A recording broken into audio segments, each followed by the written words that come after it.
आसन पर बिठा करके जलपान तो बाद में आएगा, पहले चरण दबाने लगे। कहा काका जी आप इतने दूर से आए हैं, थक गए होंगे, आप कितने थके होंगे। दोनों भैया चरण दबाने लगे, खूब सेवा की। और अक्रूर जी तो एकदम बेहवल होकर के, भाव विभोर होकर के रो रहे। सेवा करने के पश्चात जलपान कराया, तब तक नंद बाबा जी आ गए। नंद बाबा जी आए, प्रणाम किया, कुशल क्षेम हुआ। नंद बाबा को बताया अक्रूर जी ने, बाबा भोजराज कंस ने भेजा है, आपके दोनों पुत्रों को बुलाया है, रथ भेजा है उनके लिए, ब्रजवासियों का निमंत्रण भेजा है, आपको बुलाया है। यज्ञशाला का आयोजन, दंगल का आयोजन है, धनुष यज्ञ का आयोजन है, सम्मान के साथ बुलाया है मेले के दर्शन करने के लिए। नंद बाबा ने कहा कोई बात नहीं। सायंकाल हुआ, जलपान के पश्चात कुछ समय सेवा करने के बाद समय हो गया भोजन प्रसाद का। सुखदेव जी कहते हैं राजा परीक्षित, भोजन कराने के लिए दोनों भैया बलराम जी और कृष्ण लेकर के गए। और जब नंद बाबा के आंगन में भोजन करने के लिए बैठे, इतनी सामग्री, इतने भोज्य पदार्थ, अनेकों प्रकार के व्यंजन लगे हुए थे। क्या था उसमें? चारों प्रकार के व्यंजन, चार प्रकार में लेह, भोज्य, चोष्य, पीत्य, पीने वाले कई पदार्थ थे। भोज्य माने खाने वाले पदार्थ में से, चोष्य माने जो चखने वाले से, अचार, चटनी, ये सब जो जिह्वा से स्वाद लेने वाले भोजन है। अनेक प्रकार के व्यंजन बने हुए थे। इतनी सेवा देख करके अक्रूर जी ने सोचा, बताओ कितने दयालु हैं भगवान, इतना तो मैंने सोचा ही नहीं था। हम तो सोचे थे कि जाएंगे, दर्शन करेंगे, हमको हृदय से लगा लेंगे, आशीर्वाद देंगे, इतने बहुत बड़ी बात है, और यहां तो इतना सम्मान हो रहा है। अब कंस की बात मन में याद आने लगी। बताओ इतने दयालु भगवान, और वो दुष्ट कंस बुला करके छल से इनको, और मैं बात बता भी नहीं रहा हूं, मैं कितना भागा हूं। भगवान तो इतना सत्कार कर रहे हमारा, और मैं मन में कपट लेकर के आया हूं। भैया हम सब बता देंगे, इनको लेकर के नहीं जाएंगे, बता देंगे कि तुम जाओगे तो कंस तुमको मार डाले। भोजन प्रसाद ग्रहण किए, यहां ये भोजन कर रहे हैं। यशोदा मैया को जब बात पता चली कि हमारे दोनों पुत्रों को अक्रूर जी लेने आए हैं, सोचने लगी, जन्म से लेकर के अब तक एक पल हमने, एक पल आंख से ओझल नहीं होने दिया, और आज हमको लेकर के, हमारे पुत्रों को लेकर के चले जाएंगे सुबह। हम एक पल इनके बिना अब तक नहीं जिए, तो हमारा तो प्राणांत हो जाएगा। और प्राण भले चला जाए, परंतु हमारे गोविंद को, कन्हैया को कोई तकलीफ नहीं होनी चाहिए। यही बात सोच रही हैं। अक्रूर जी भोजन प्रसाद लिए, सब लोग भोजन प्रसाद ग्रहण किए। गोविंद को भी मैया ने भोजन प्रसाद कराया, और जब विश्राम करने के लिए लेटे गोविंद अपनी मैया के पास, अर्धरात्रि के समय यशोदा मैया आंगन में जाकर के खंबे से लिपट करके रोने लगे, याद करके कि कल हमारा लाला चला जाएगा। भगवान उठे, माँ के पास पहुंचे, कहा माँ क्यों रो रही हो? सुखदेव जी कहते राजा परीक्षित, भगवान को हृदय से लगा लिया। यशोदा मैया ने कहा गोविंद, मैं तुम्हारे बिना एक पल अभी तक जी नहीं हूं, लाला मना कर दो, तुम मत जाओ हमको छोड़ करके, हमको छोड़ के मत जाओ, मैं तुम्हारे बिना एक दिन एक पल नहीं रह सकती। भगवान समझाने लगे, मां क्यों चिंता करती हो, एक दिन की तो बात है, कल जाऊंगा, परसों रहूंगा, नरसों लौट करके आ जाऊंगा। यशोदा मैया ने कहा तुम परसों नरसों की बात करते हो, मैं अब तक कैसे हूं ये नहीं तुम समझ पा रहे हो, हमारी क्या दशा है। हे गोविंद जरा ये समझो, अब तक मेरी क्या दशा है, तुम परसों और नरसों की बात कर रहे हो। भगवान खूब समझाए और कहा मां तुमको हमारी सौगंध, अब रो मत। समझा बुझा करके लाए। रात्रि भर यशोदा मैया को नींद नहीं आई। प्रातः काल हुआ, सब तैयारियां होने लगी, सारे ब्रजवासी तैयार हो गए। नंद बाबा ने रात्रि में सबको सूचना दे दी, मथुरा मेला देखने के लिए सब जाएंगे। गोप ग्वाल सब तैयार हो गए। बलराम जी और कृष्ण भी तैयार हुए। जब यशोदा मैया तैयार करने लगी तो रोने लगी, रो रही हैं कि हमारा लाला हमको छोड़ करके चला जाएगा। रथ सजा, घोड़े लगाएंगे, रथ तैयार हो गया। इतने में किसी ने गोपियों को भी बता दिया, ब्रज स्त्रियों को भी पता चल गया कि कोई मथुरा से आया है, पीताम्बर धारण किए हुए रथ लेकर के, और बलराम कृष्ण को लेकर के जा रहा है। यह बात जब गोपियां सुनी, राधा रानी सुनी, सब लोग तो आश्चर्यचकित रह गए, आश्चर्यचकित रह गए। अब वहां से भीड़ गोपियों की चली है। सुखदेव जी कहते हैं, राजा परीक्षित भगवान तैयार हुए, दरवाजे से जैसे निकले, यशोदा मैया को प्रतीति हो गई कि अब हमारा लाला चला जाएगा, अब गोविंद चले जाएंगे। फिर दौड़ करके घर के भीतर गई, एक पोटली में कुछ बांधा, माखन मिश्री, और बांध करके अक्रूर जी को दिया। कहा, अक्रूर जी सुनो, रास्ते में हमारे पुत्र को भूख लगेगी तो ये खिला देना। यशोदा मैया ने जब ये दिया तो अक्रूर जी ने सोचा, सुनो वहां तो जा रहे, जब युद्ध होगा, दंगल होगी, तो 2 दिन 3 दिन तो भोजन इनको नहीं मिलेगा, ये कैसे परमात्मा है, कैसे रह पाएंगे। और यहाँ तो रास्ते के लिए यशोदा मैया इनको माखन मिश्री दे रही हैं। अब फिर अक्रूर जी को संदेह हो गया मन में, लेकिन नहीं नहीं, ये भगवान है।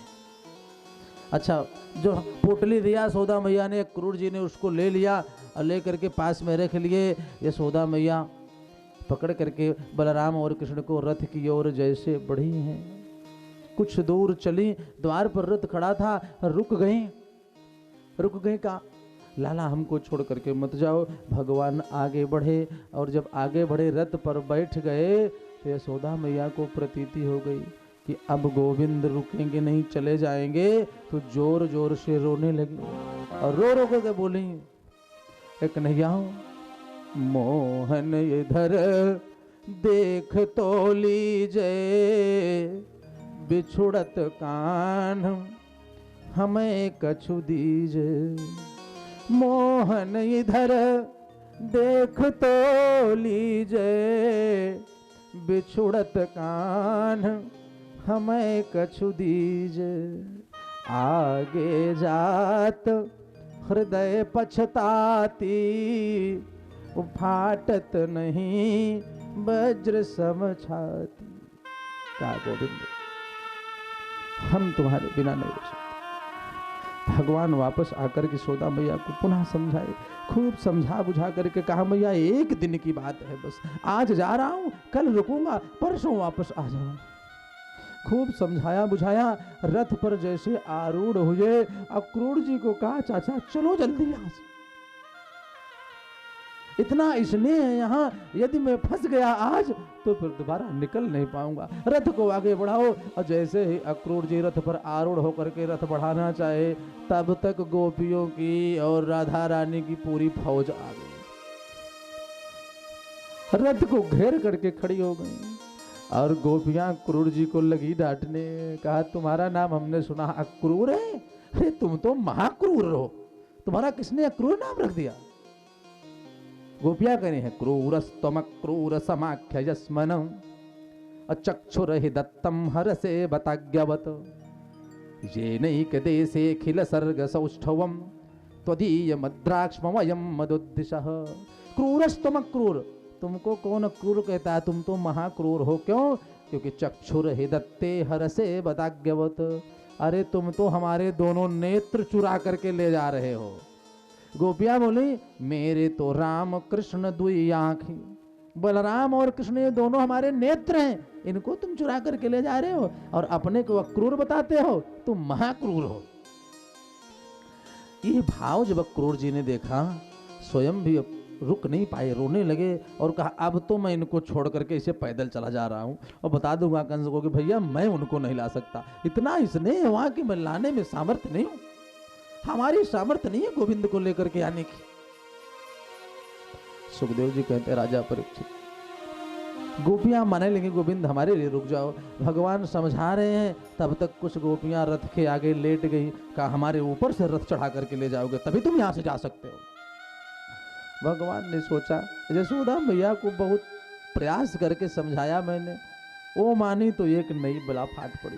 भगवान क्या बताएं, गोपियां मान नहीं रही हैं। जब अक्रूर जी को डांटा, डांट करके कोई परिणाम नहीं मिला। अक्रूर जी को डांटने के बाद अक्रूर जी बेचारे रथ को लेकर के खड़े हैं। ऊपर देखा गोपियों ने, अब की बार ब्रह्मा जी को डांटने लगी। कहा अहो विधातस तव न क्वचित दया, संयोज्य मैत्या प्रणयेन देहिना, तांसा कृतार्थान वियुंश पार्थकम, विक्रीडितम तेर्भक चेष्टितम यथा। गोपियों ने कहा अहो विधातस तव न क्वचित दया, अरे ब्रह्मा जी क्या तुम्हारे में भी कोई दया नहीं बची है? तुमको दया तनिक भी नहीं है। पहले तो प्रेम को बढ़ाया, भगवान से मिलन की आकांक्षा को बढ़ाई, भगवान से मिला दिया। जब मैंने समर्पण भाव से अपना तन मन सब भगवान को समर्पित कर दिया, तो बच्चों के खिलौने की तरह हमारे हृदय को तोड़ करके इनको लेकर के जा रहे हो। अहो विधातस्तव न कुचित दया, संयोज्य मैत्या प्रणयेन देहिना। ब्रह्मा जी तुमको क्या दया नहीं आ रही है? थोड़ी भी दया नहीं आ रही तुमको? ब्रह्मा जी को उलाहना देने लगी। अब जब बात नहीं बनी, फिर भगवान पुनः रथ से उतरे। उतर करके बंसी को निकाला कमर से गोविंद ने, और राधा रानी को दिया, कहा इसको लो। फिर राधे, जो बंसी में बजाया करता था, जिसकी धुन सुन करके सारा ब्रजमंडल झूमा करता था, यह मैं आज से तुम्हें सौंप करके जा रहा हूं। ये आज से तुम्हारे हृदय में बजा करेगी। लो इसको पकड़ो और हमें जाने दो। आज जा रहा हूं, कल रहूंगा, परसों में वापस आ जाऊंगा। और यहीं के बाद फिर बांसुरी का जिक्र कहीं आया नहीं। भगवान जब यहां से बंसी को छोड़ करके गए हैं, तब बंसी बजाने का जिक्र कहीं नहीं आया है भगवान के लीला में, यहां से द्वारिका तक। बंसी को राधा रानी को समर्पित किया, गोपियों को खूब समझाया, तुम लोग चिंता मत करो, मैं आज जा रहा हूं, कल रुकूंगा, परसों वापस आ जाऊंगा। यह कह करके समझा बुझा करके रथ पर आरूढ़ हुए। अक्रूर जी को कहा कि शीघ्र यहां से निकलो। गोपियां सोच रही हैं ये तो इनका नाटक है, थोड़ी दूर जाएंगे, लीला करेंगे, फिर वापस आ जाएंगे। चलो कोई बात नहीं। रथ के आगे से गोपियां उठी, रथ आगे बढ़ा, और थोड़ी दूर रथ जब बढ़ा था,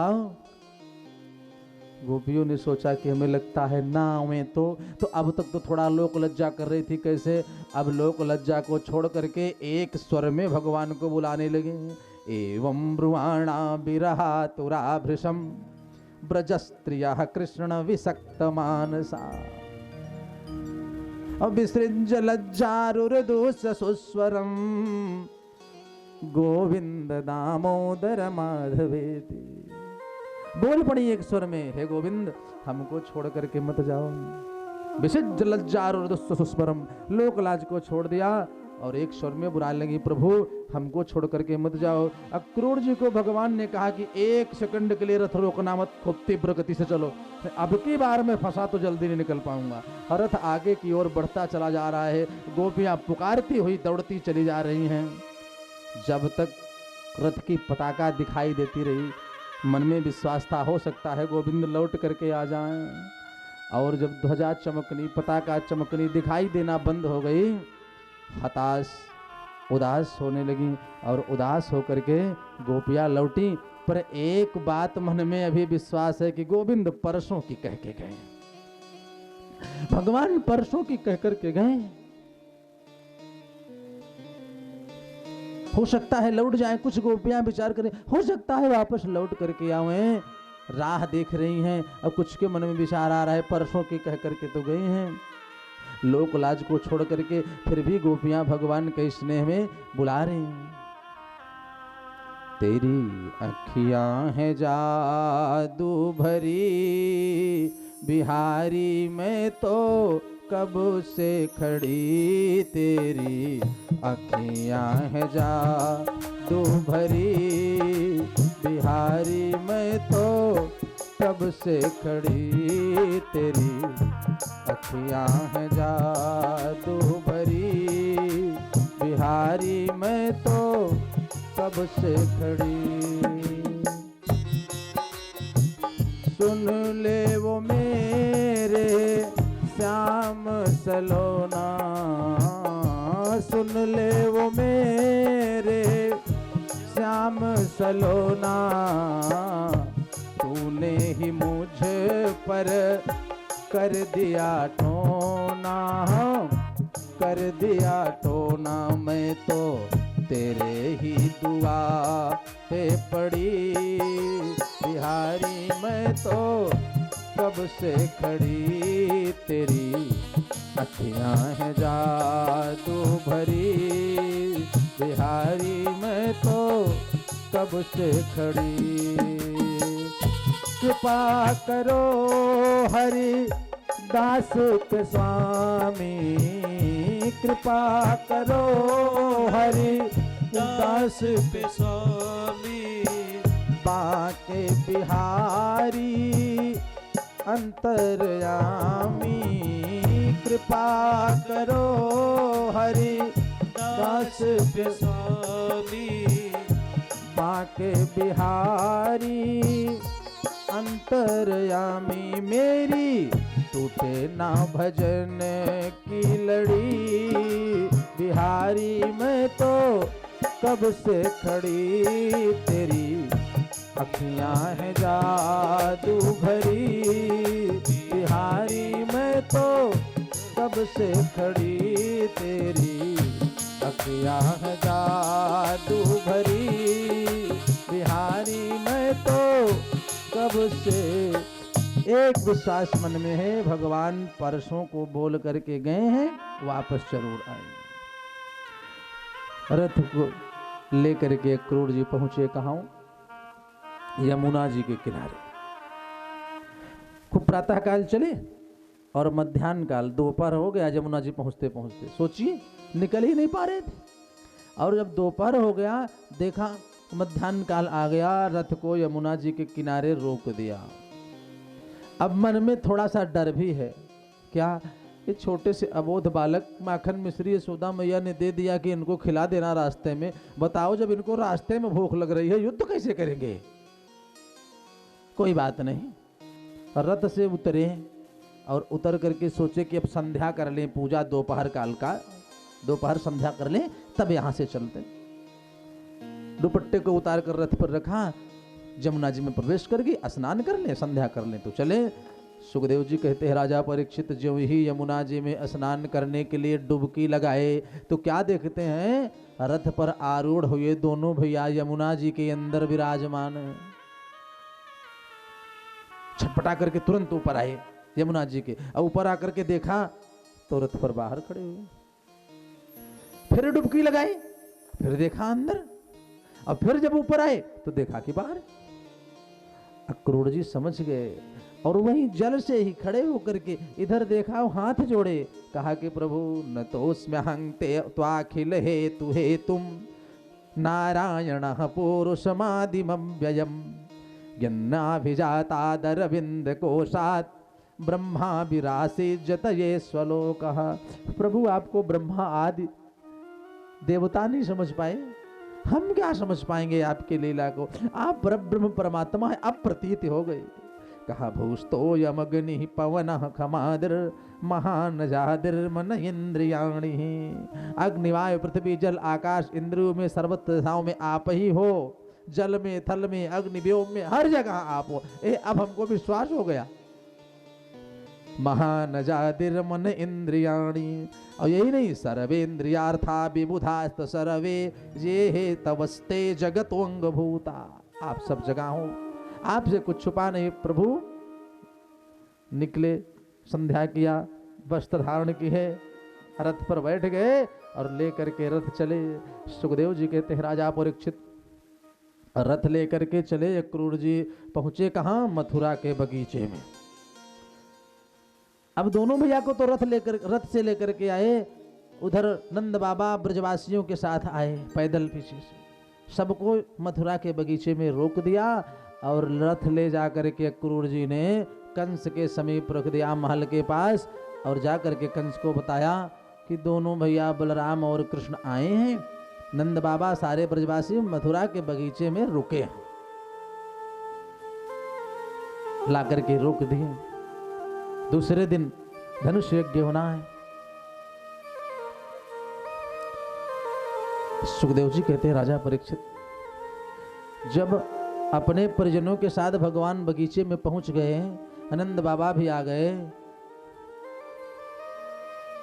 छोटे छोटे ग्वाल बाल सब सखा आ गए भगवान के, तो भगवान ने नंद बाबा से कहा कि बाबा यदि आपका आदेश हो तो ये मामा जी की नगरी है, हम जाएं जल्दी से घूम करके देख करके चले आएं। नंद बाबा ने कहा कि कन्हैया ये अपना गोकुल नहीं है, ये कंस का क्षेत्र है, कंस का राज्य है, यहाँ जाओगे तुम उद्दंडता करोगे, कोई तुम्हें कुछ बोल देगा तो बहुत हमको दुख होगा। भगवान ने कहा कि बाबा आप हमको आज्ञा दीजिए, मैं जाऊंगा देख करके चुपचाप चलाऊंगा, कुछ किसी से कोई बात ही नहीं करूंगा, केवल मैं इस मथुरा का अवलोकन करूंगा। जिद करने लगे भगवान, तो बलराम की ओर देख करके नंद बाबा ने कहा कि बलदाऊ तुम संभालना, सारे गोप ग्वालों को लेके जाओ, किसी से बात मत करना, झगड़ा मत करना, जल्दी से देख करके वापस आ जाओ, यही मैं बैठा हूं। सुखदेव जी कहते हैं राजा परीक्षित, भगवान अपने छोटे छोटे सखाओं के साथ मथुरा नगरी का दर्शन करने के लिए आगे बढ़ते हैं।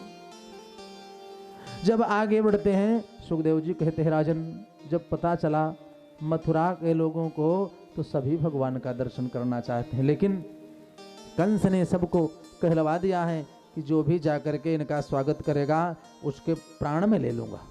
कोई मिलने नहीं जा सकता, सामने से जाकर के कोई स्वागत नहीं कर सकता। मथुरा की स्त्रियां अपने अपने अट्टालिका पर चढ़ गईं भगवान का दर्शन करने के लिए, और जैसे ही भगवान आगे बढ़ते हैं, सुखदेव जी कहते हैं राजा परीक्षित, प्रासाद शिखरारूढ़ा प्रीत्युत फुल्य मुखाम्बुजा अभ्यवर्षन सौमनस्यै प्रमदाबल केशव। अपने अपने अट्टालिका पर चढ़ गई और वहां से सुमन वृष्टि कर रही हैं। सुमन माने सुंदर मन भी तो होता है, सुमन का एक अर्थ सुंदर मन होता है। स्त्रियों ने कहा कि मैं अपने सुंदर मन को भगवान के चरणों में समर्पित कर दूंगी, कंस क्या कर लेगा हमारा। आगे बढ़ते हैं भगवान, कुछ दूर गए तो क्या देखा कि रजकम कंचितायांतम रंगकारम गदाग्रजः, धोबियों का झुंड वस्त्र धो रहा है, कपड़े धो रहा है। भगवान पहुंचे, कपड़े का गट्ठर लिए, सामने एक धोबी मिला जो धोबियों का सरदार था। तो पहले तो भगवान ने कहा मामा जी प्रणाम। अब भाई ननिहाल में चले जाएं तो जितने लोग मिले सभी मामा लगते हैं, मामा प्रणाम। और जो कहा मामा जी प्रणाम, धोबी ने तिरछी नजर से देखा, कहा मुझे पता है तुम कितनी देर के मेहमान हो, सब मैं जानता हूं, मामा जी प्रणाम करने। भगवान ने कहा देखो मामा जी, अरे मैं तो आपका भांजा हूं, ऐसा करते हैं ये जो वस्त्र लाए हो राजमहल से धोने के लिए, हम सब गोप ग्वालों को दे दो, हम लोग पहन लें इसको। अब यही लपेटे हुए, यही अचला पीताम्बर, अब मामा के यहाँ हैं, थोड़ा सा कपड़ा उपड़ा पहन लें, अच्छे लगने लगे तो लोग देखेंगे हमको, हमारी भी शोभा बढ़ जाएगी। दे दो पहन करके, घूम के मथुरा नगरी, हम अपने मामा की नगरी घूम करके तुम्हारा वस्त्र ला करके ईमानदारी से वापस कर दो। जब इस प्रकार से अनुनय विनय किया भगवान ने, तो धोबी लगा भला बुरा कहने, कहा नित्यम गृह बने चरा, जंगल में रहने वाले ब्रजवासी, गाय चराने वाले बनचर, अरे राजा का वस्त्र है, राजसी वस्त्र, इसकी कीमत तुम क्या जानो। जब उल्टा सीधा बोलने लगा तो भगवान ने बलराम की तरफ देखा कि भैया आप क्या करें। बलराम ने कहा कि जो तुम्हारी इच्छा गोविंद कर दो, लेकिन वस्त्र ले लो, अबे बहुत उल्टा सीधा बोल रहा है। सुखदेव जी कहते हैं राजा परीक्षित, एक चाटा खींच करके धोबी को मारा और सिरह का या तो पात की, सिर धड़ से अलग हो गया। और जैसे धोबी का सिर धड़ से अलग हुआ, जो और धोबी थे वो भगे, वस्त्र छोड़ करके भगे, और एक एक कपड़ा निकाल करके भगवान अपने गोप ग्वालों सखाओं को वितरित कर दिए। अब सारे सखा राजसी वस्त्र धारण कर लिए। अब कपड़ा पहन तो लिए, लेकिन जब आगे बढ़े तो बिना झाड़ू के सड़क साफ होने लगी। इतने बड़े बड़े बांह, इतने मोटे मोटे, अरे लोग इतने छोटे छोटे, बिना नाप के कपड़ा। भगवान ने कहा भैया जितनी शोभा बनाने के चक्कर में एक 302 मर्डर भी किए और शोभा और बिगड़ गई। कोई बात नहीं, और आगे बढ़े। सुखदेव जी कहते हैं राजा परीक्षित दर्जी के यहाँ गए। रास्ते में दर्जी मिला तो दर्जी तो रहता कंस के राज में था, लेकिन भगवान का भक्त था। खिड़की से बुलाया, कहा कि महाराज आ जाओ, मैं बाहर नहीं आ सकता परंतु आप तो अंदर आ सकते हो। एक एक करके आओ और मैं सबके वस्त्र ठीक कर देता हूँ। सबको जल्दी जल्दी सिल करके सबके नाप का बना दिया। अब बढ़िया राजसी वस्त्र धारण कर लिया भगवान ने। सब गोप ग्वालों ने सुंदर दिखने लगे। तो ब्रजवासी 3 चीज के बहुत शौकीन होते। क्या? एक तो कपड़ा पहनने के, बगलबंदी बढ़िया पहन लिए। दूसरा चंदन लगाने के, और तीसरा माला पहनने के। 3 चीजें के बहुत शौकीन होते हैं। वस्त्र तो हो गया, वस्त्र धारण करके भगवान आगे बढ़े, और आगे बढ़े तो सुखदेव जी कहते हैं राजा परीक्षित कहाँ पहुंचे? ततः सुदाम्नो भवनम मालाकारस्य जगमतु। सुदामा नाम के माली के यहाँ भगवान गए। सबको सुदामा माली ने एक एक माला धारण करा दी। श्रीमद् भागवत महापुराण में 3 सुदामा का वर्णन है। एक श्रीदामा है जो भगवान के सखा है, दूसरे सुदामा माली है, और तीसरे कल की कथा में आप सुन करेंगे भगवान के मित्र है। 3 सुदामा का वर्णन है। सबके गले में माला धारण हो गई, वस्त्र हो गया, माला हो गई। अपने सखाओं के साथ भगवान आगे बढ़े। ततः सुदामनो भवनम मालाकारस्य जगमतु। माला धारण करके भगवान मथुरा की शोभा देखने के लिए आगे बढ़े।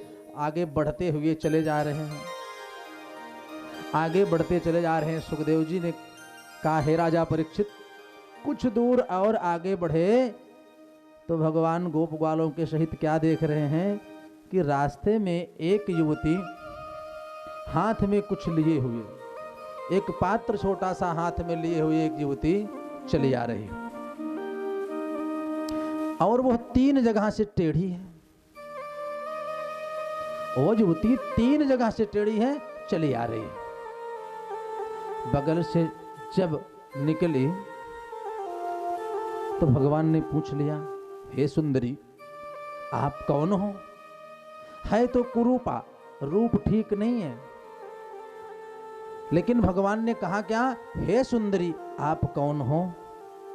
ध्यान दीजिए, परमात्मा सबको सुख यश प्रदान करते हैं। कुरूपा है, 3 जगह से वो स्त्री टेढ़ी है, हाथ में कटोरा लिए हुए पात्र आगे चली आ रही है, और जब ही भगवान के समीप पहुंची, चली जा रही है, तो भगवान ने पूछ लिया हे सुंदरी आप कौन हो? तो पहले तो कुब्जा नहीं बोली, पहले तो बोली नहीं कि मैं तो सुंदर हूं नहीं, हमको कौन सुंदरी कह के बुलाएगा। लेकिन दोबारा भगवान ने आवाज लगाई हे सुंदरी, तो और किसी को न देख करके वह युवती भगवान की ओर देखी। तो भगवान ने कहा मैं आपको ही बुला रहा हूं, कौन आप यहाँ आओ।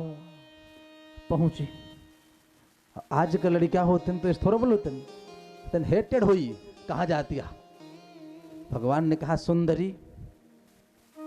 जो समीप वह युवती पहुंची तो परमात्मा ने प्रश्न कर दिया कि का तुम वरेर्वै तदुहानुलेपनम कास्यांगने वा कथयस्य साधुनः देहावयो रंग विलेपमुत्तमम श्रेयस्य तस्तेन चिरात् भविष्यति। हे देवी का तुम वरोर्वै तदुहानुलेपनम, आप कौन हो? ये जो कटोरा ली हो यह क्या है? कहां से आ रही हो? कहां जा रही हो? तुम्हारा कार्य क्या है? इतने प्रश्न भगवान ने एक साथ कर दिए। का तुम वरोर्वै तदुहानुलेपनम। सम्मान से भगवान ने बुलाया और बढ़िया प्रश्न किया। तब वो युवती बोल पड़ी कि आज तक इतना सम्मान हमको किसी ने नहीं दिया,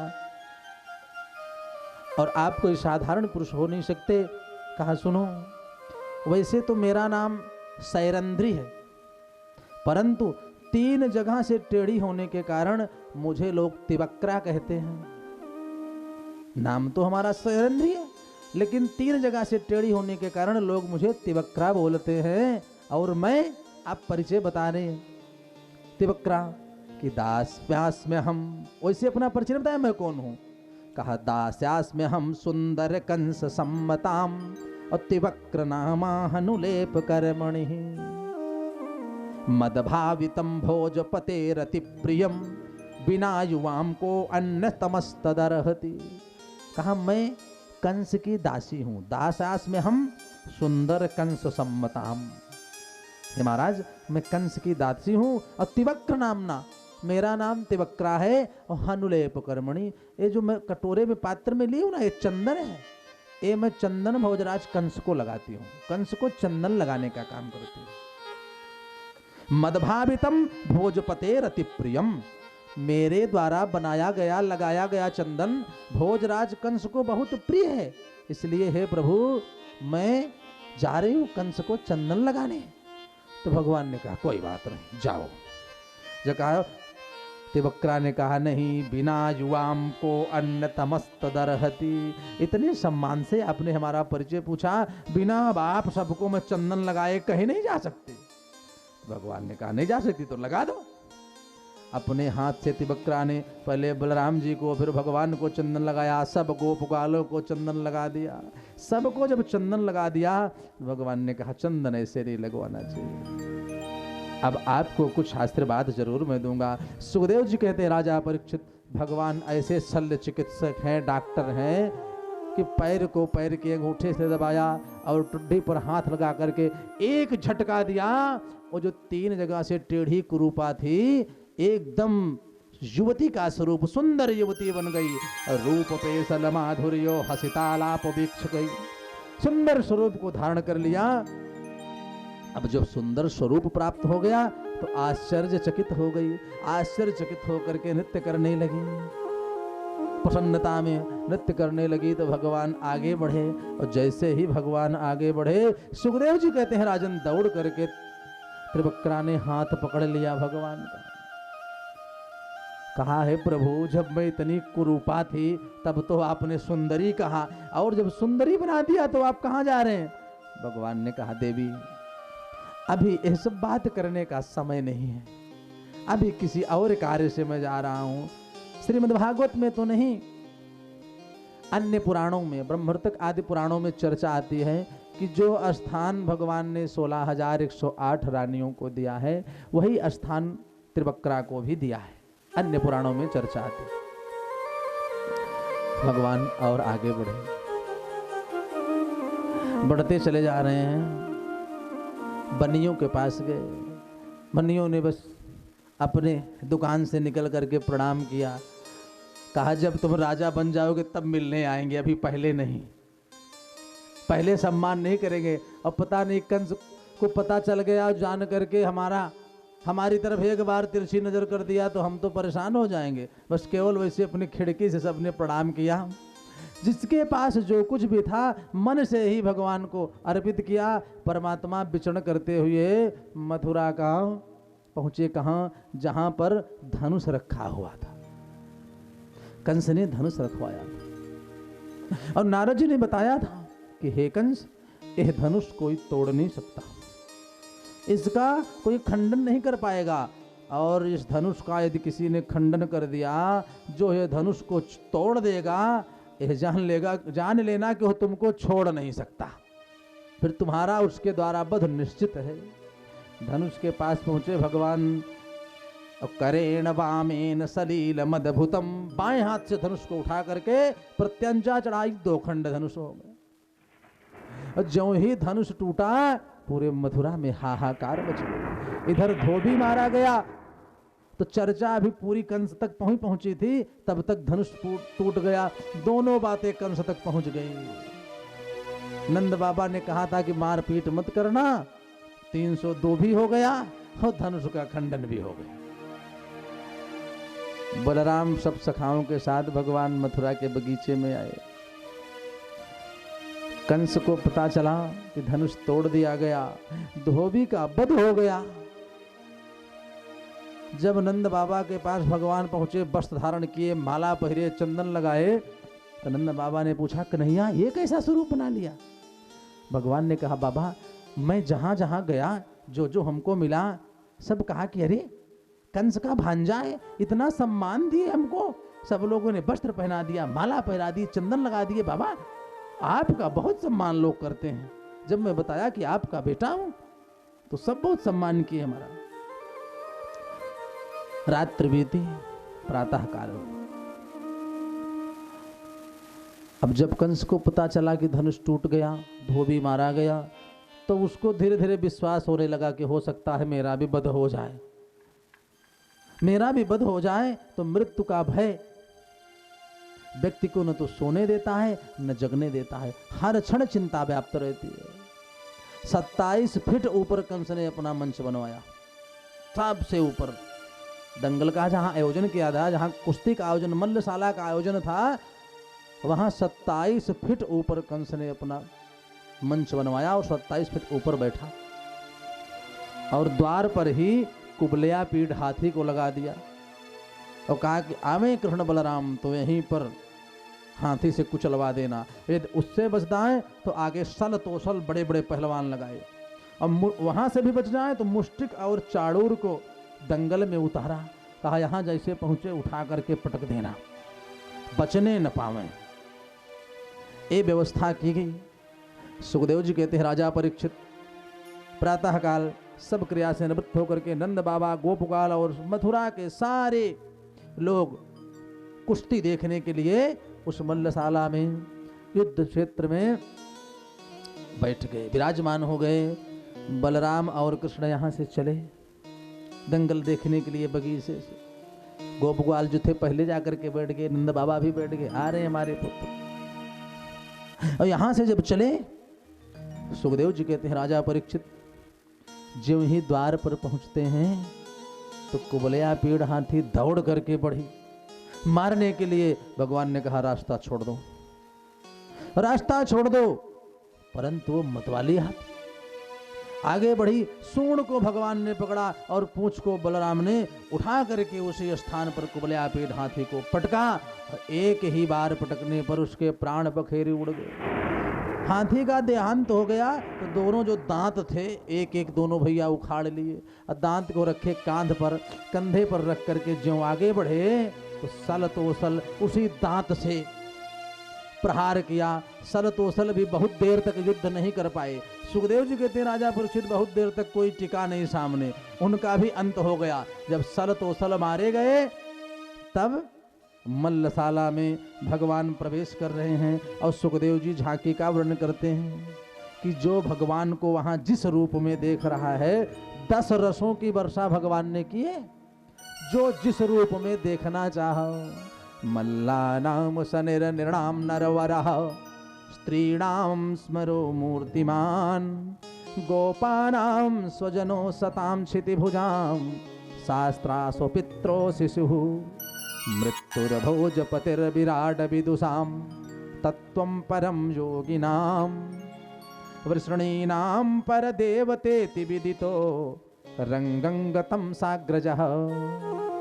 भगवान 10 रसों की वर्षा किए। मल्ला नाम सणिन्द नाम नरवरः, जो वहां पर पहलवान और बैठे थे, मुष्टिक चारूढ़ और बड़े बड़े पहलवान लड़ने के लिए, जब उन्होंने देखा भगवान को तो उनको बहुत बड़े पहलवान के रूप में दिखाई दिए, खूब बल वाले पहलवान। और जो स्त्रियां बैठी थी, जो जिस रूप में देख रही हैं, कोई बेटे के रूप में देख रही है तो उनको पुत्रवत दिखाई दे रहे हैं, कोई भाई के रूप में देख रही तो भाई के रूप में। स्त्रीणाम स्मरो मूर्तिमान, जो पति रूप में वर्ण करना चाहती हैं उनको साक्षात स्त्रीणाम स्मरो मूर्तिमान, कामदेव के समान सुंदर भगवान दिखाई पड़ रहे हैं। और जब भोजराज कंस ने देखा तो मृत्युर्भोजपतिर्विराट विदुषाम, कंस को लगा कि हमारी मृत्यु सामने चली आ रही है। कंस ने जब देखा तो उसको लगा कि हमारी मृत्यु साक्षात चली आ रही है हमको मारने के लिए। मृत्युर्भोजपतिर्विराट विदुषाम तत्वं परम योगिनाम, जो योगी बैठे थे, संत बैठे थे, उन्होंने देखा तो भगवान परम तत्व के रूप में दिखाई दिए। परम तत्व कि वो ज्ञान आ रहा है हमारे पास। अवृषणीनाम पर देवते, शास्त्रासो पित्रोसितु। नंद बाबा ने देखा, गोप ग्वालों ने जब देखा तो नंद बाबा को लगा कि हमारा छोटा सा वही कन्हैया आ रहा है। गोप ग्वालों ने देखा तो उनको लगा कि हमारा सखा, हमारा मित्र चला है दर्शन करने के लिए। इस प्रकार से अनेक रसों की वर्षा करते हुए भगवान उस मल्लशाला में प्रवेश करते हैं, सबको दर्शन देते हुए और 10 रसों की बरसात करते हुए गोविंद उस मल्लशाला में प्रवेश करते हैं। जाकी रही भावना जैसी, जाकी रही भावना जैसी, प्रभु मूरति देखी दिन तैसी, प्रभु मूरति देखी दिन तैसी।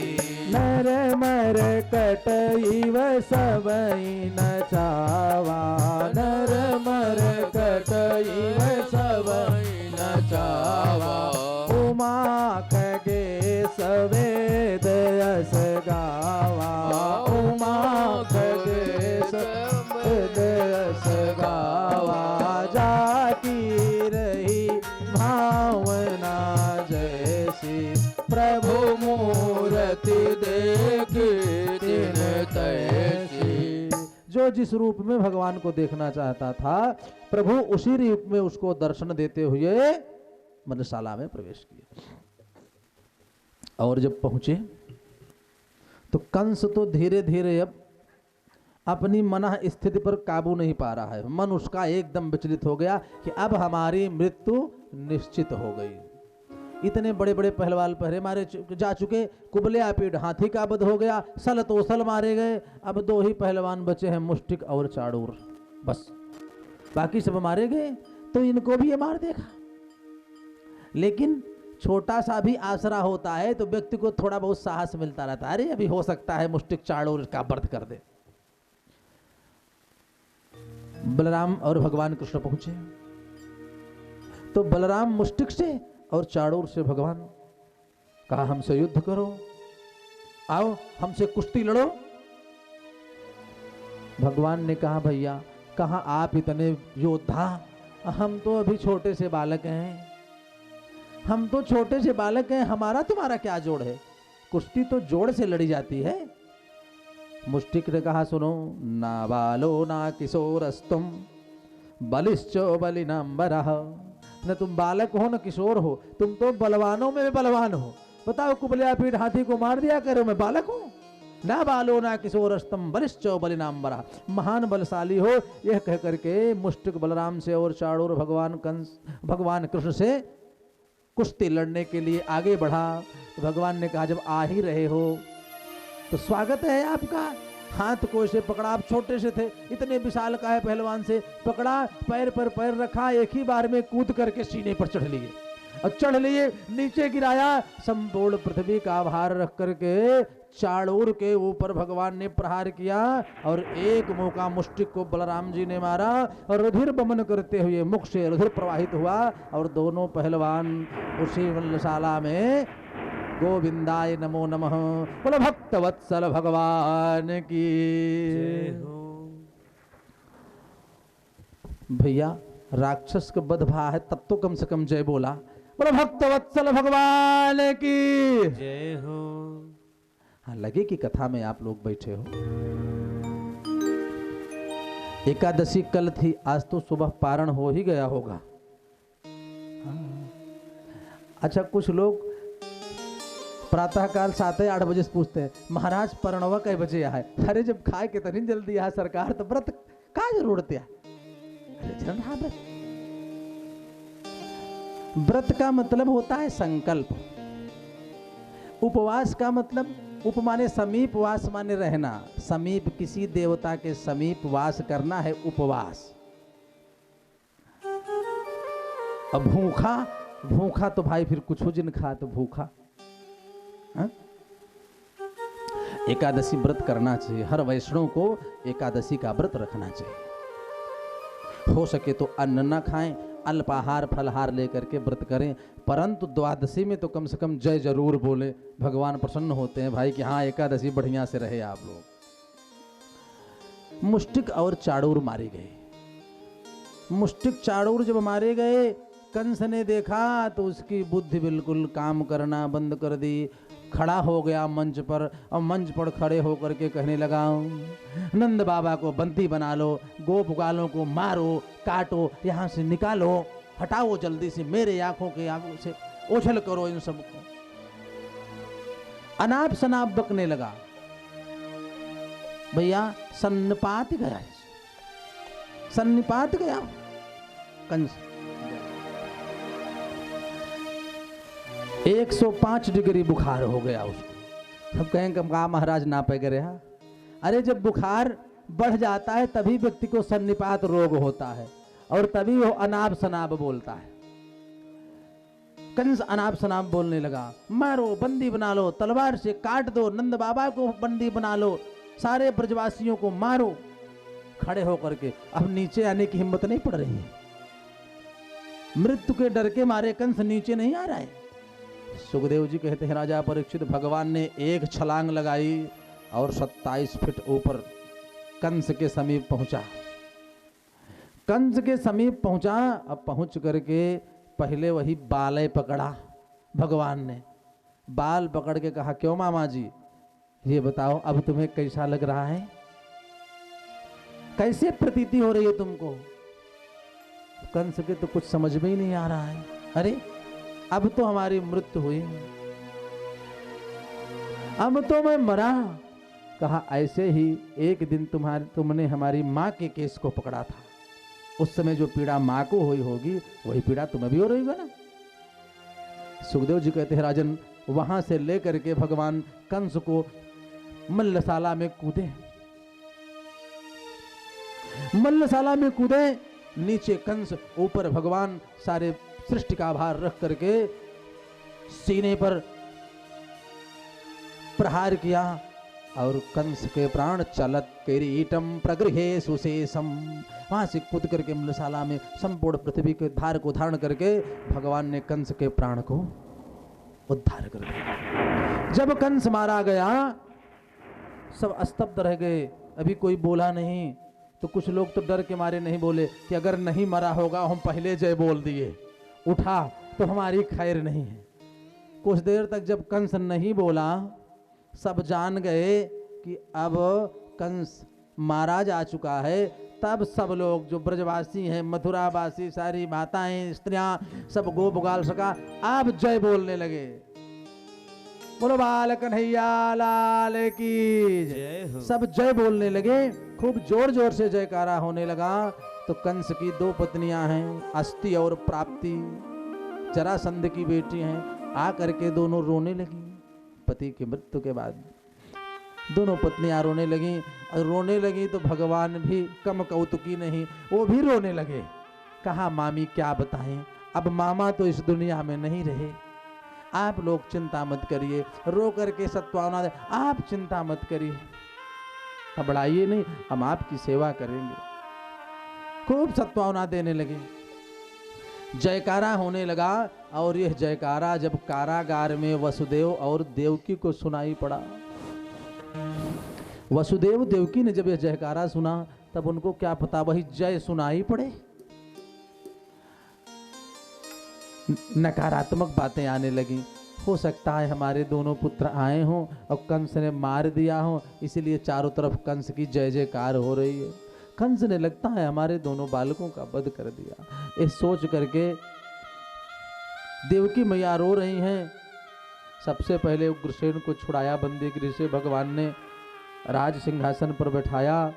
छुड़ाने के पश्चात नंद बाबा के सहित गोप ग्वालों के साथ पहुँचे कारागार में। और कारागार में पहुँचे, पहला फाटक जब खुला, दूसरा खुला। अब देवकी मैया की चिंता और बढ़ने लगी कि आ रहा है कंस हमको यह बताने कि देवकी मैंने तुम्हारे 8वें को भी मार दिया। परंतु जब अंतिम द्वार खुला, जेल का अंतिम दरवाजा खुला, सामने मंद मंद मुस्कान करते हुए भगवान प्रवेश करते हैं। देवकी मैया की बेड़ी को अपने हाथ से खोला तो माता ने हृदय से लगा लिया। खूब रोए भगवान। वसुदेव और देवकी को पकड़ करके कहा, माँ, इतने दिन तक तुमने पीड़ा सहन की, इतना दुख उठाया, उसके लिए मैं बार बार क्षमा प्रार्थी हूं। सुखदेव जी कहते हैं, राजा परीक्षित, यशोदा मैया वसुदेव को कारागार से मुक्त करके भगवान बाहर निकले, सुंदर वस्त्रों को धारण कराया वसुदेव जी और देवकी मैया को। तब वसुदेव जी हाथ जोड़ करके नंद बाबा के सामने खड़े हो गए। कहा, भैया आपने जितना उपकार हम पर किया है उसका मैं आजीवन ऋणी हूं, उस ऋण से मैं कभी मुक्त नहीं हो सकता। नंद बाबा से वसुदेव जी ने कहा कि मैं उस ऋण से मुक्त नहीं हो सकता हूं। हमारे दोनों पुत्रों को तुमने इतना सम्मान दिया, अपने पुत्र की भांति तुमने रखा। अब नंद बाबा भी समझ नहीं पा रहे। वसुदेव जी तो कह रहे हैं कि आपने हमारे दोनों पुत्रों को, अब तो राजा बन गए गुरुसेन जी। वसुदेव जी सोने चांदी के बर्तन लाए, लाकर के नंद बाबा के समक्ष खड़े हुए। कहा, भैया यह तुच्छ भेंट मैं आपके चरणों में समर्पित कर रहा हूं।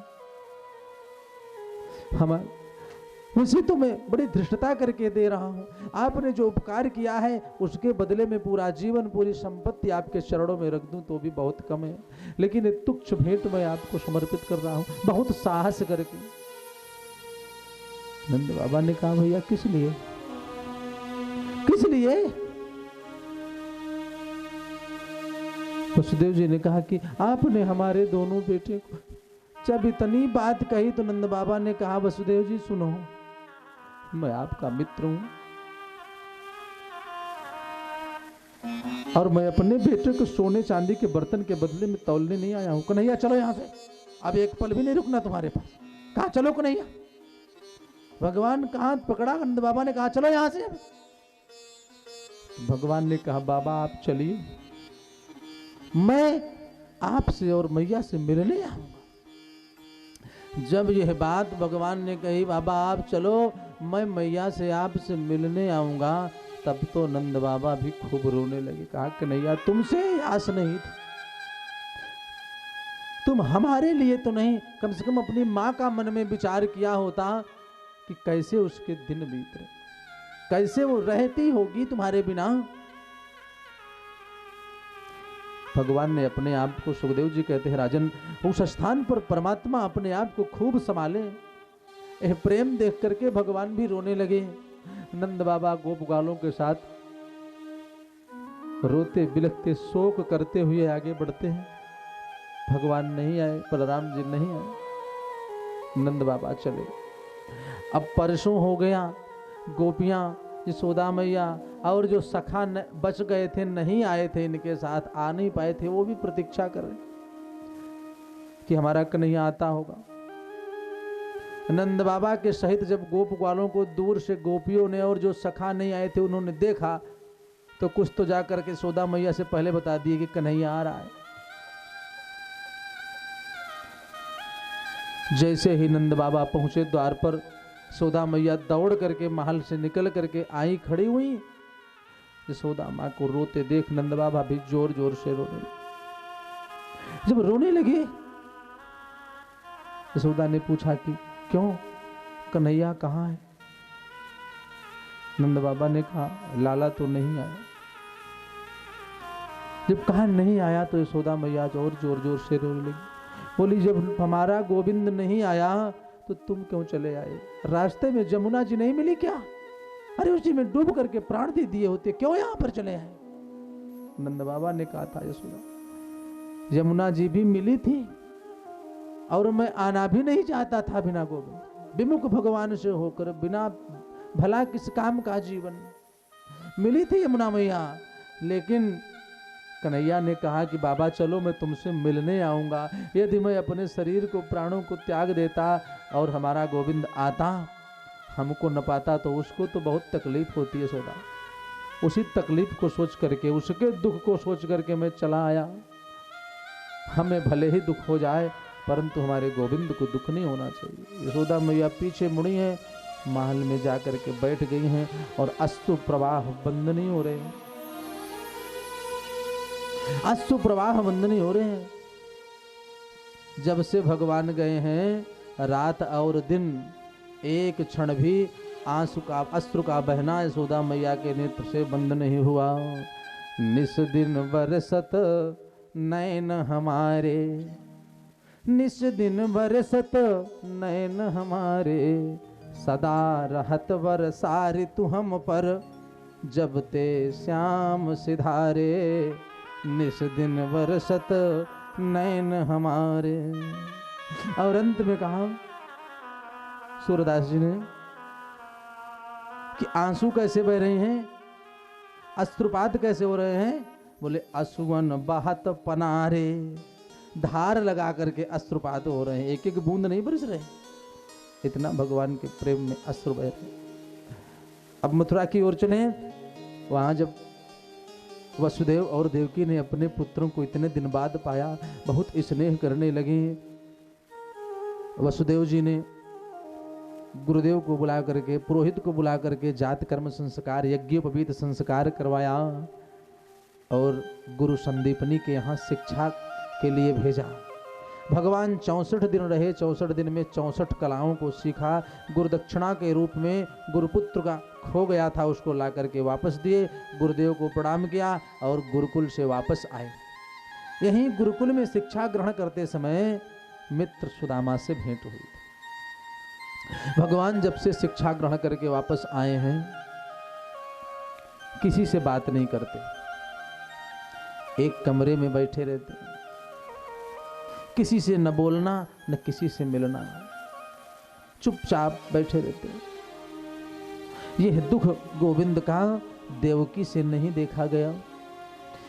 देवकी मैया न देख पाई तो यदुवंशियों के जो मंत्री हैं, वृषणीनां प्रवरो मंत्री कृष्णस्य दयिता सखः, शिष्यो बृहत प्रतिर साक्षात उद्धवो बुद्धिसत्तमः। बृहस्पति के शिष्य उद्धव जी ज्ञानी हैं, विद्वान पुरुष, यदुवंशियों के मंत्री हैं। उनको देवकी मैया ने बुलाया, कहा उद्धव जी, गोविंद जब से गुरुकुल से पढ़ करके आए हैं तब से किसी से बात नहीं करते, भोजन प्रसाद भी मैं बना करके अपने हाथों से ले जाती हूँ, उसको भी नहीं ग्रहण करते, पूछने पर कुछ बोलते नहीं, जरा जाकर के पूछो क्या दुख है, क्या तकलीफ है। उद्धव जी गए, भगवान से पूछा, कन्हैया क्या बात? भगवान ने कहा, उद्धव जी अब कार्य तो दो था, एक यह बताना था कि भक्ति कैसे की जाती है, प्रेम किसे कहते हैं उद्धव जी को, और यह भी बताना था, उद्धव जी को अहंकार था कि सबसे बड़ा ज्ञानी मैं ही हूँ, हमसे ज़्यादा ज्ञानी कोई है नहीं, तत्व का विवेचन मैं ही कर सकता हूँ। तो भगवान को बताना था कि उद्धव जी खाली ज्ञान से ही काम नहीं चलता, ज्ञान बिना भक्ति के अंधा है, बिना भक्ति के ज्ञान सूखा सूखा हो जाता है, उसका कोई मतलब ही नहीं होता, ज्ञान में भक्ति का होना नितांत आवश्यक। भगवान ने कहा कि उद्धव जी क्या बताऊं, यशोदा मैया, सारी गोपियां, सारे सखा हमको इतना याद करते हैं, मैं उनके बिना रह नहीं पाता। उद्धव जी ने कहा कि आप मोह में फंस करके, बताओ क्यों मोह में फंस करके उन लोगों के परेशान हो? अरे प्रेमाश्रयो बनचरी व्यभिचार दुष्टा, गोपियों को कहा, अरे वो क्या जाने क्या होता है तत्व, क्या होता है ज्ञान, क्या होती है भक्ति, अब मोह में फंसे हो, तुम्हारे मोह में फंस करके। प्रेमाश्रयो व्यभिचरी बनचार दुष्टा, वो दुष्ट गोपियां, कहाँ उनके चक्कर में तुम फंसे हो? अरे राज्य कार्य संभालो अपना। भगवान ने कहा कि वो बात तो ठीक है, लेकिन इतना स्नेह है उनके बिना, हे उद्धव जी मैं एक पल नहीं रह पाता, हमारा मन हमेशा लगा रहता है। तुम एक काम करो, तुम तो ज्ञानी पुरुष हो, विद्वान हो, जाओ एक बार गोपियों को समझा क्यों नहीं आते, जैसे हमको समझा रहे हो, जा करके हमारा संदेश बताना, यशोदा मैया को समझा देना, उद्धव जी को बता, गोपियों को समझा देना, नंद बाबा को समझा देना, गोपगालों को बता देना। उद्धव जी ने कहा बात तो ठीक है, मैं चला तो जाता हूं, लेकिन कन्हैया मैं बता दे रहा हूं 2 घंटे से ज्यादा नहीं रुकूंगा भाई मैं, अगर कहो तो मैं जा रहा हूं, सबको ज्ञान दे करके समझा करके चलाऊंगा। भगवान ने कहा उद्धव जी पहले मन में जाओ तो, 2 महीने रुकोगे कि 2 दिन की 2 वर्ष, ये मैं नहीं बता सकता। वो तो वहां जाने के बाद तुमको पता चलेगा कि कहाँ गए हो। भगवान ने कहा जाओ। उद्धव जी रथ पर आरूढ़ होकर के ब्रज में प्रस्थान करते हैं। सुखदेव जी झांकी का वर्णन करते हैं, हे राजा परीक्षित, पीतांबर धारण किए हुए उद्धव जी जैसे ही चले, भगवान ने कहा, है उद्धव हमारी काली कमली ले लो और कंधे पर रख लो, नहीं तुम्हें कोई भी सखा तुमसे मिलेगा नहीं। हमारे सिवा सारे ब्रजवासी न तो किसी को मानते हैं और ना ही किसी को जानते हैं, न जानना चाहते हैं। एक पहचान लेकर के जाओ। उद्धव जी चले और जैसे ही ब्रज में पहुंचते हैं, दूर से ही सखाओं ने जब देखा तो दौड़ करके आए, कहा हमारा कन्हैया आ गया, कन्हैया आ गया। कुछ सखा तो छिप गए जा करके, कहा मैं अब गोविंद से बात नहीं करूंगा, इतने दिन तक हमको तड़पाया उसने, बताओ आ करके जब हमको मनाएगा तभी मैं उससे बात करूंगा। और जब सब सखा भाग करके जाने लगे तो ये भी रह नहीं पाए, ये भी पीछे पीछे दौड़े। तो उन सखाओं ने पूछा क्यों भैया तुम तो नाराज थे? तो कहा भैया नाराज बाद में हो जाएंगे, पहले आकर के अपने गोविंद से मिल तो ले, इतने दिन बाद आ रहा है। दौड़ करके सारे गोप ग्वाल रथों को घेर लिए, रथ को घेर लिया। और जब रथ को घेर लिया, गोविंद को नहीं पाया तो धीरे धीरे रथ से पीछे हट लिए। पीछे हटने लगे तब तक उद्धव जी ने प्रणाम किया, मैं उद्धव मथुरा से प्रणाम करता हूं, गोविंद ने हमको भेजा है संदेश लेकर के आप लोगों का। आप सब कुशल से तो हैं, वहां पर कन्हैया कुशल से है। सखाओं ने कहा वाह रे कन्हैया, इतने दिन बाद हमारी सुध भी आई तो संदेश भेजा, स्वयं नहीं आ पाया। अरे हमारे प्रेम में क्या कमी रह गई थी जो स्वयं ना आकर के तुमने संदेश भेजा है।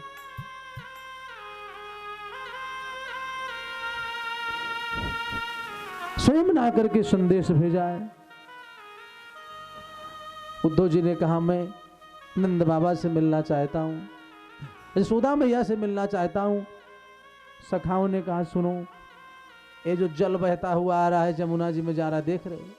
हाँ, इसी को पकड़ के चले जाओ, इसका जहां उद्गम दिख जाए, जहां से निकले वहीं यशोदा मैया मिल जाएंगी।